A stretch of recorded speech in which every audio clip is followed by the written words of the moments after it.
Shalom, shalom, les bien-aimés dans le Seigneur. Que le Seigneur vous bénisse et que la grâce de Dieu vous soit vraiment accordée par son amour.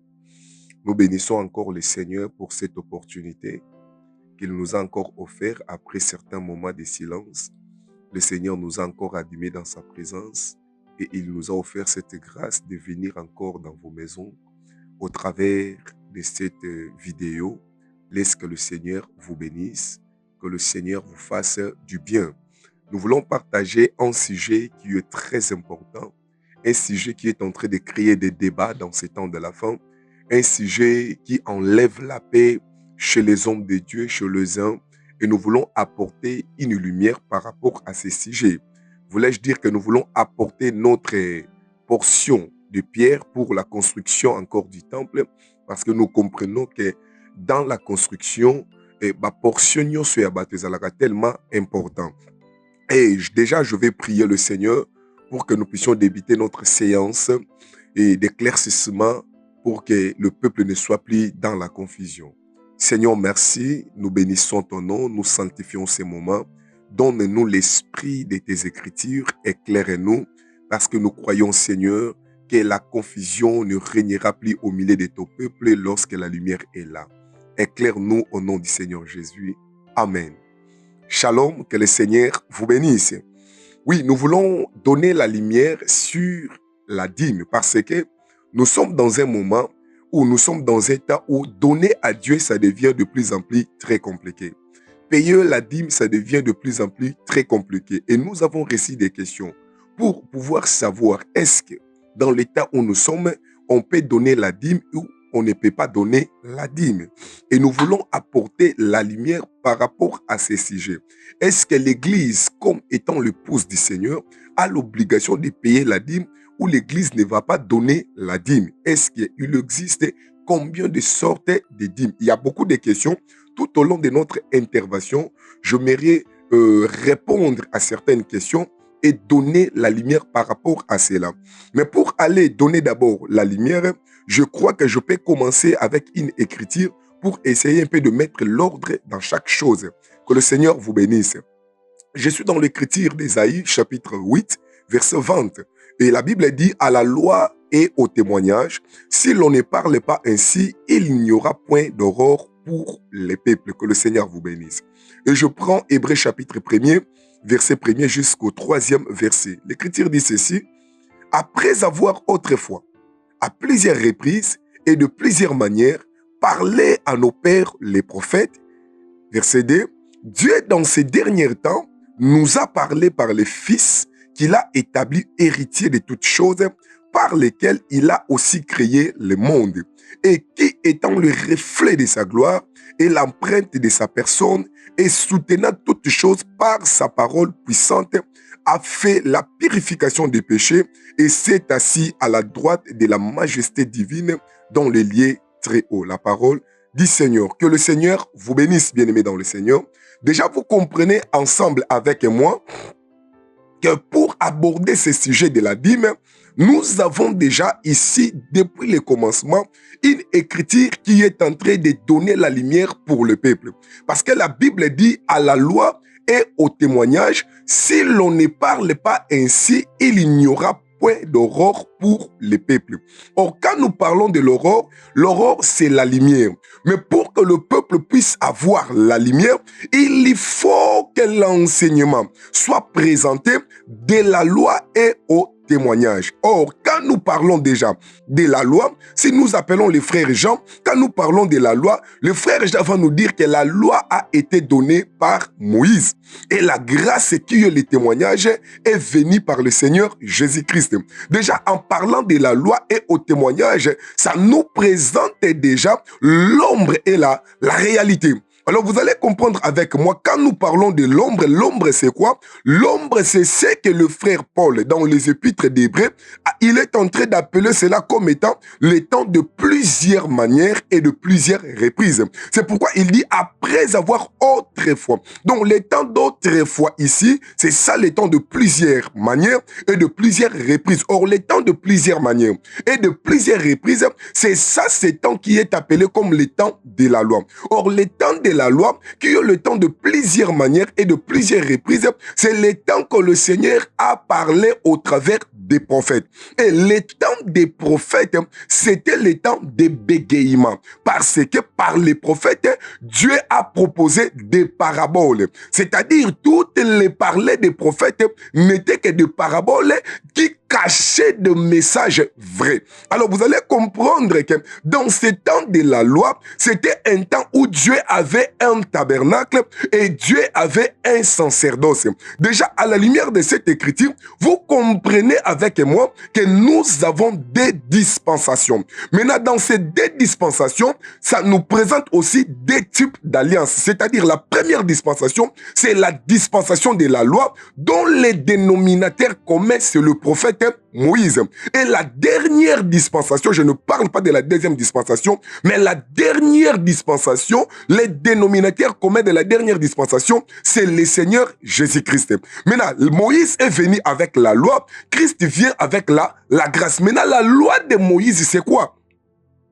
La loi de Moïse, c'est l'ombre de la grâce d'aujourd'hui. Maintenant, comme la loi est l'ombre de la grâce d'aujourd'hui, nous voulons rentrer un peu dans la loi pour essayer un peu de voir c'est quoi la dîme. Or, par définition, si nous voulons essayer un peu de comprendre sur la dîme, vous allez comprendre avec moi que la dîme ne commence pas d'abord par être tout simplement le salaire des Lévites, comme beaucoup de gens le pensent.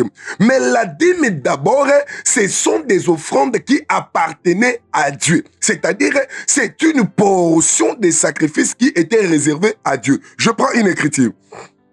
Je suis dans Lévitique chapitre 27, verset 30. La Bible dit quoi?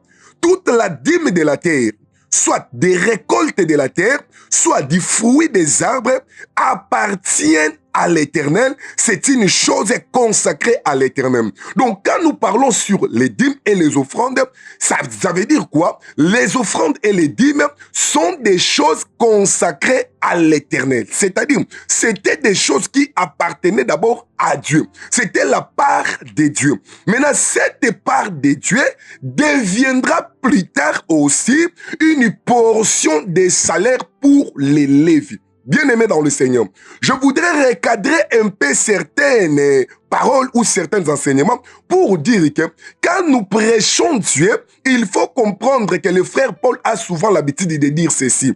Si je venais à vous pour vous parler, il ne faut pas que je vous parle en langue, mais je vais vous parler dans la connaissance, dans la doctrine, dans la révélation et dans la prophétie. Donc nous comprenons que l'Église ne peut pas être édifiée seulement sur la prophétie et la révélation, mais l'Église a aussi besoin de la connaissance et la doctrine. Pourquoi? Parce que la connaissance, c'est le témoignage de la prophétie, le témoignage de la révélation et la confirmation de la doctrine. Parce que la doctrine ne vient que pour confirmer la connaissance.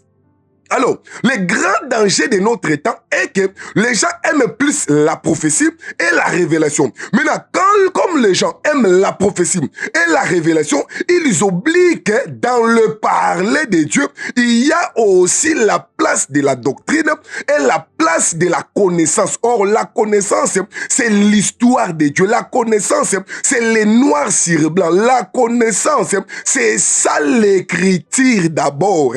Alors, on ne peut pas donner les songes, on ne peut pas interpréter les songes s'il n'y a pas les songes. Parce que le roi a toujours dit aux sages de Babylone, dites-moi d'abord les songes et je saurai si vous serez capable de m'en donner l'explication. Le grand danger aujourd'hui, les songes n'est pas dit, mais nous avons déjà l'interprétation. Or, quand nous parlons du songe qui doit être dit, les songes dits, c'est ça la connaissance. C'est-à-dire, on doit d'abord présenter Dieu dans la connaissance. Et c'est cette connaissance, dans cette connaissance, nous avons ce que nous appelons la prophétie. La prophétie, c'est quoi? La prophétie est un message qui est dit hors du temps, mais pour un temps précis. Ça veut dire, c'est un message qui tire sa source de naissance hors de son temps. C'est pourquoi Daniel va se présenter. Il lui voit les choses et Dieu lui dit, Daniel, tiens secret ces paroles, scelle les livres jusqu'au temps de la fin et plusieurs les liront. Vous allez comprendre que ce que les gens vont lire au temps de la fin, c'est quelque chose qui avait été déjà vu par Daniel. Mais parce que c'était hors du temps, on doit obliger à Daniel de se taire et de sceller. Maintenant, ce que Daniel va sceller, c'est ce qui va se réaliser à un temps. Maintenant, parce que son temps n'est pas encore arrivé, la vision de Daniel devient une prophétie pour les temps futurs. Donc, nous comprenons que la prophétie, c'est une parole ou un langage, un message que Dieu a déjà dit, mais ce message est encore scellé, codé, parce que son temps ou son heure n'est pas encore arrivé. Maintenant, quand le temps arrivera, ce message qui est une prophétie, quand ce message s'accomplira, maintenant le message deviendra une révélation, c'est-à-dire la prophétie sera révélée. Donc l'accomplissement de la prophétie, en d'autres termes, c'est la révélation exacte de la parole. Que le Seigneur vous bénisse. Alors, je veux que tu me comprennes que malgré que la prophétie est importante, malgré que la révélation est importante, mais la doctrine est importante. Pourquoi la doctrine? Parce que la doctrine, c'est ce que nous devons vivre dans notre vie pratique, dans la marche avec Dieu. C'est-à-dire, dans ces temps de pèlerinage, nous avons l'obligation de vivre notre vie sur cette terre. Maintenant, la vie que nous possédons ensemble avec Dieu sur cette terre est contrôlée par les points doctrinal. Donc la doctrine, bien aimé dans le Seigneur, c'est comme un garde-fou pour l'église du Seigneur. Que le Seigneur vous bénisse. Donc la doctrine est là-bas. Dans la doctrine ne nous présente pas Dieu d'une manière spirituelle. La doctrine ne sont pas les choses spirituelles, mais la doctrine prend les choses spirituelles pour les matérialiser dans la vie du peuple de Dieu, afin que l'église marche dans le respect des principes. Donc en d'autres termes, la doctrine sont des principes qui régissent la marche de l'église pendant ces temps de pèlerinage. Que le Seigneur vous bénisse.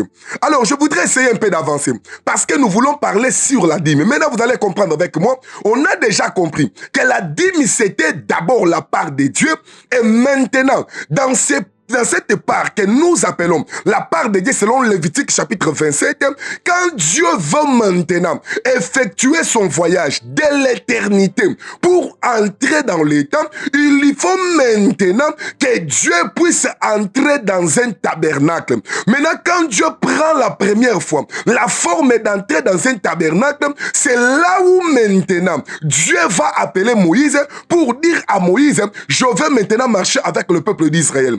Dans la marche de Dieu avec le peuple d'Israël, Dieu va choisir une tribu. Maintenant, la tribu que Dieu va choisir, c'est la tribu de Lévi. Maintenant, cette tribu que Dieu va choisir, Dieu va maintenant confier cette tribu la responsabilité du sacerdoce. Et parce que cette tribu sera dans la gestion du sacerdoce, ils n'auront pas le temps d'aller travailler dans les champs. Maintenant, Dieu prend sa part et il va les confier sa part comme étant là, la dîme. Et la dîme devient automatiquement le salaire de Lévi. Que le Seigneur vous bénisse.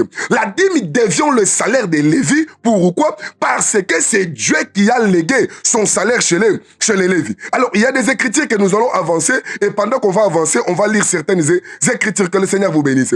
Mais vous allez comprendre avec moi, avant que la dîme soit la portion de Lévi dans les sacerdoces lévitiques, vous allez comprendre que la dîme de Lévi, c'est une dîme qui est donnée non d'après la pensée du Melchisedec. Là, je vais revenir parce que je vais insister sur cela. Que le Seigneur vous bénisse. On va nous chercher, on va prendre une écriture qui va peut-être nous aider avant d'essayer un peu de voler plus loin, avant d'essayer un peu de marcher plus loin. Nous voulons prendre quelque chose. Là, je cherche quelque chose qui peut nous aider. Alors, je prends l'écriture des Nombres, chapitre 18, verset 20. La Bible a dit ceci. L'Éternel dit à Aaron, tu ne posséderas rien dans leur pays, et il n'y aura point de part pour toi au milieu d'eux. C'est moi qui suis ta part et ta possession au milieu des enfants d'Israël. Et la Bible continue, verset 21, je donne comme possession au fils de Lévi toute la dîme en Israël pour les services qu'ils font, les services de la tente d'assignation. Verset 22, les enfants d'Israël n'approcheront plus de la tente d'assignation de peur qu'ils ne se chargent d'un péché et qu'ils ne meurent. Verset 23, les Lévites feront les services de la tente d'assignation et ils resteront chargés de leurs iniquités.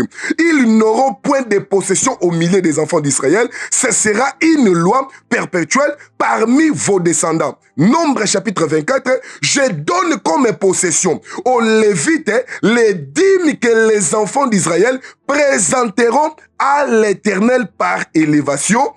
C'est pourquoi j'ai dit à leur égard, ils n'auront point de possession au milieu des enfants d'Israël. Donc, c'est-à-dire, remarquez ici, c'est Dieu qui prend maintenant la dîme, il lui donne pour Lévi comme étant possession. Déjà, nous comprenons par ici que la dîme devient le salaire de Lévi. Ça, c'est toujours dans la loi. Que le Seigneur vous bénisse. Maintenant, nous comprenons que quand nous parlons de la loi, ici, la dîme que Lévi devait recevoir, c'était 1/10. Quand on parle de 1/10, c'est 1% dans le 10%. C'est 1%. Si tu as peut-être 10 pièces, tu prendras un seul pièce, c'est ça ce qui sera comme la dîme.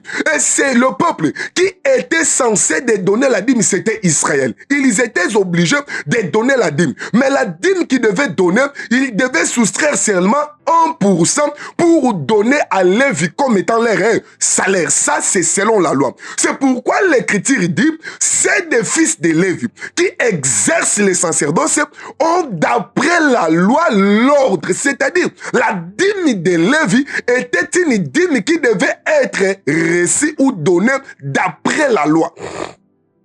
C'est-à-dire, c'est d'après la loi que Lévi devait donner. Est-ce que l'Église est sous la loi pour donner la dîme de Lévi? J'ai dit, loin de là.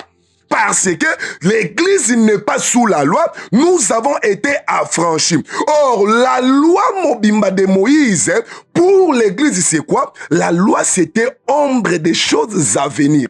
Maintenant, la loi étant ombre, toute la dîme de la loi, ça parlait déjà de Jésus. C'est pourquoi vous allez remarquer, lorsque Lévi va donner, Israël va donner seulement le 1% dans les 10%. Mais pourquoi il va donner le 1%? Or, nous comprenons déjà que quand nous parlons des chiffres 10, selon les Écritures, les chiffres 10 déjà, ça parle de la loi. Or, la loi, c'est ça les 10 commandements que Dieu avait donnés à Moïse. Or, vous allez comprendre maintenant, comme étant le chiffre 10 comme étant la loi, nous comprenons que la dîme devait être une portion qui devrait être soustraite dans la loi. Maintenant, c'est quoi la dîme qui devait être soustraite dans la loi? Ça devait être le 1%. Or, quand nous parlons de 1%, on doit maintenant appeler le Seigneur Jésus-Christ parce que c'est par lui que nous pouvons avoir aussi ici la précision sur la dîme. Déjà, comprenez que les 10%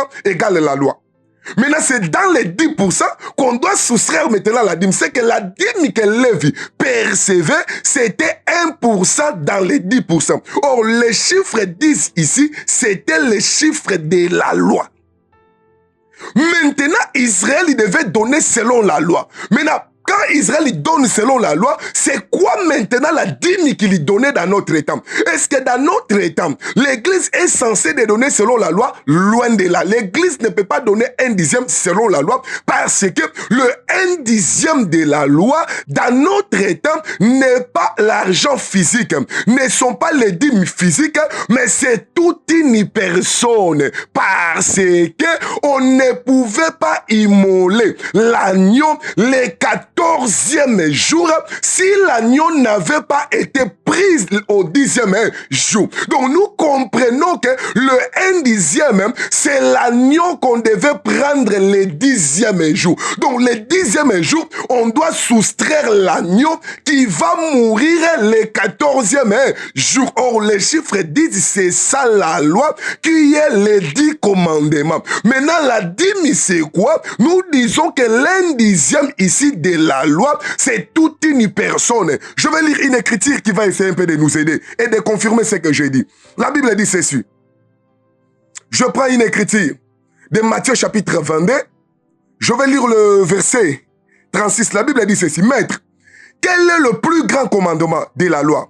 Et Jésus lui répondit, tu aimeras le Seigneur ton Dieu de tout ton cœur, de toute ton âme et de toute ta pensée. Verset 38, c'est le premier et le plus grand commandement. Et voici le second qui lui est semblable. Tu aimeras ton prochain comme toi-même. De ces deux commandements dépend toute la loi et les prophètes. Là, je vais t'ouvrir l'intelligence et les yeux pour voir quelque chose. Que le Seigneur vous bénisse. Remarquez, un pharisien docteur de la loi, il lui pose à Jésus la question de savoir si dans les 10 commandements, qui est le plus grand commandement, parce que cet homme avait besoin de chercher et de comprendre c'est quoi l'un disait.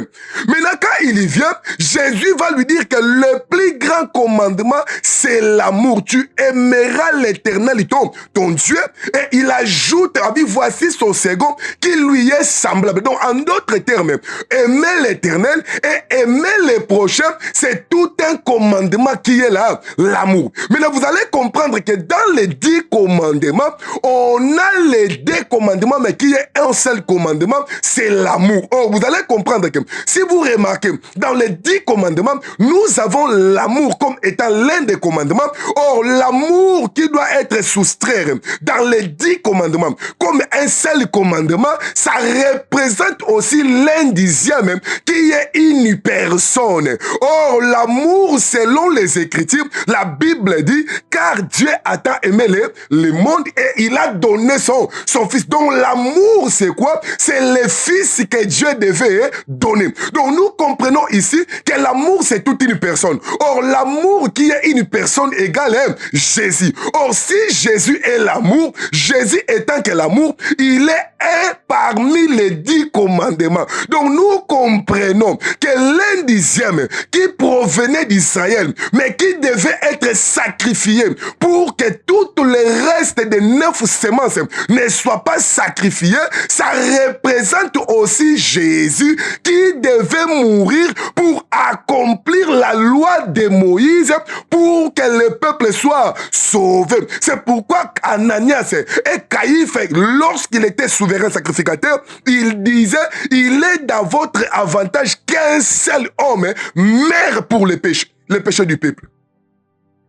C'est-à-dire, un seul homme devait mourir pour le peuple. Or, l'un seul homme qui devait mourir pour le peuple, c'est ça, un dixième qui devait être sacrifié pour les Lévites. Maintenant, un dixième, c'est quoi? Nous disons que un dixième, c'est ça le Seigneur Jésus. C'est pourquoi le peuple qui devait donner l'un dixième dans la loi de Moïse ou dans les sacerdoces lévitiques, c'était le peuple d'Israël. Donc, Jésus-Christ ici, comme étant un dixième, il est la portion de Dieu, mais en Israël.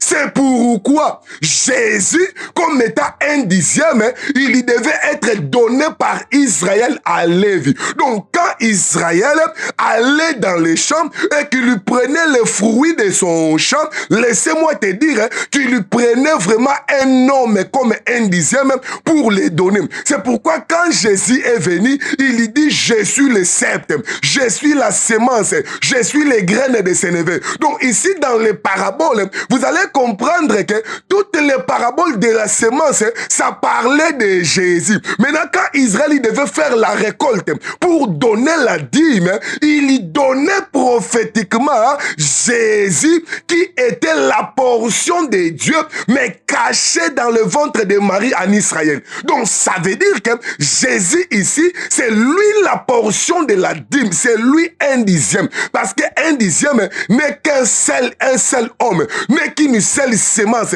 n'est qu'une seule chose qu'on devait donner. Donc, dans la sémence, on prend un et on donne. Et quand Israël prenait le un dixième, il y donnait Jésus.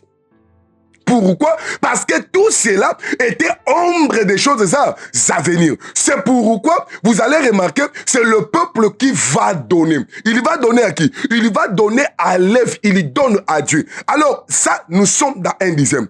Est-ce que, parce que dans la loi, il y avait un dixième, est-ce que dans ces temps de la grâce, on peut parler de la dîme? Nous voulons prendre une pensée, bien aimé dans le Seigneur. Ici, je suis en train d'avertir le prédicateur. On ne prêche pas les choses par rapport à conviction. Non, on n'accepte pas la parole de Dieu par rapport à la conviction. Que la parole de Dieu soit ta conviction ou pas, mais comme c'est la parole de Dieu, ça doit être enseigné dans toute la sincérité, sans motif de conscience. Parce que nous avons des prédicateurs dans ces temps de la fin qui cherchent à plaire aux hommes. Ils cherchent plus de plaire aux hommes au lieu de présenter la parole de Dieu. Nous sommes censés de dire la vérité, rien que là, la vérité. Alors, je rentre maintenant. Parce que ils m'ont été posés de savoir maintenant quelle différence est-ce que la dîme de Lévi, c'était la première dîme dans la Bible, je dis loin de là. Pourquoi? Parce que nous avons des écritures. Donc vous allez comprendre ici, pour comprendre le message que j'ai dit, il faut rentrer aussi dans le ventre de Tamar. Parce que le ventre de Tamar, c'est ça Genèse chapitre 14 aussi. Oui, le ventre de Tamar reflète aussi l'image de Genèse chapitre 14 et ça reflète aussi Genèse chapitre 2. Parce que dans la création, Dieu avait créé deux arbres. L'arbre de la connaissance du bien et du mal et l'arbre de la vie. Mais vous allez remarquer, entre l'arbre de la connaissance du bien et du mal et l'arbre de la vie, la première arbre ou le premier arbre qui avait été créé, c'était d'abord l'arbre de vie, mais le jour où Adam allait pour manger, il ne pouvait pas voir d'abord l'arbre de vie, mais il a mangé d'abord l'arbre de la connaissance du bien et du mal. Donc c'est lui qui peut nous répondre à ce sujet, c'est le frère Jean-Baptiste. Or, quand nous parlons de l'arbre de vie, ici l'arbre de vie représente la dispensation de la grâce. C'est ça le Seigneur Jésus. Et l'arbre de la connaissance du bien et du mal, c'est réellement le frère Moïse. Parce que la connaissance du bien et du mal, c'est l'œuvre de la loi. Or, leur fruit, c'est ça leur dispensation. Parce que le fruit, c'est le message. Or, Moïse, c'est tout un arbre et son message qui est son fruit, c'était la loi. Et le frère Paul dit, je ne pourrais pas connaître l'impudicité, je ne pourrais pas connaître les péchés si la loi ne m'avait pas dit. Donc, c'est-à-dire, c'est grâce à la loi que nous avons la connaissance du péché. C'est pourquoi la loi, c'est la connaissance du bien et du mal. Pourquoi? Parce que ça présente le péché et ça présente aussi l'interdiction du péché. Or, l'arbre qui produit la loi, c'est Moïse, qui est le porteur de la loi, selon Jean chapitre 1er, verset 17. Et le Seigneur Jésus est l'arbre de vie. C'est lui-même qui explique à la femme samaritaine, si tu connaissais les dons de Dieu, et qui est celui qui te dit donne-moi à boire, c'est toi qui lui aurais demandé de l'eau vive,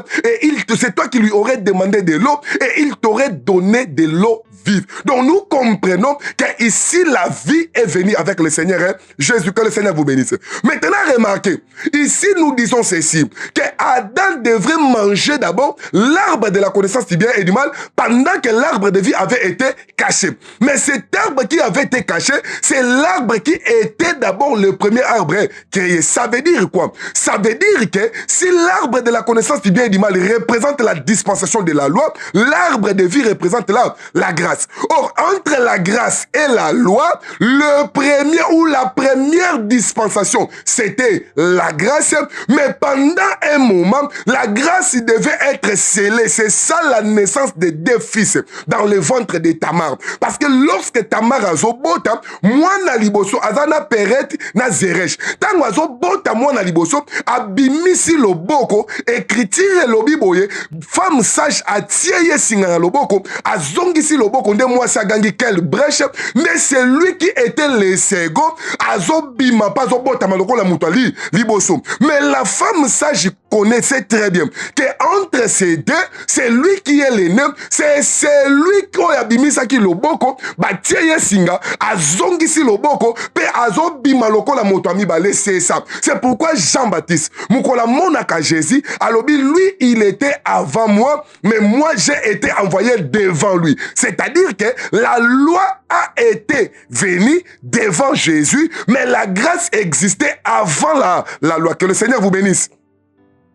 Alors, il y a beaucoup de choses que nous pouvons dire parce que c'est un enseignement. Je vais faire un effort d'achever et de clôturer avec ça. Je vais avancer. Que le Seigneur vous bénisse. Maintenant, remarquez, ici, nous avons parlé sur la dîme de la loi, la dîme de Lévi. La dîme de Lévi, c'est la portion salariale que Lévi devait recevoir. Mais à part la dîme de Lévi, nous avons la dîme que Abraham avait donnée chez le Melchisédek.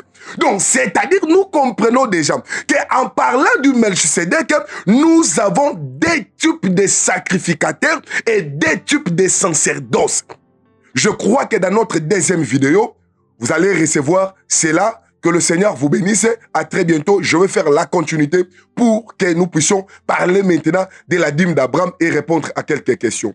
Que le Seigneur vous bénisse. Shalom. Que le Seigneur vous bénisse.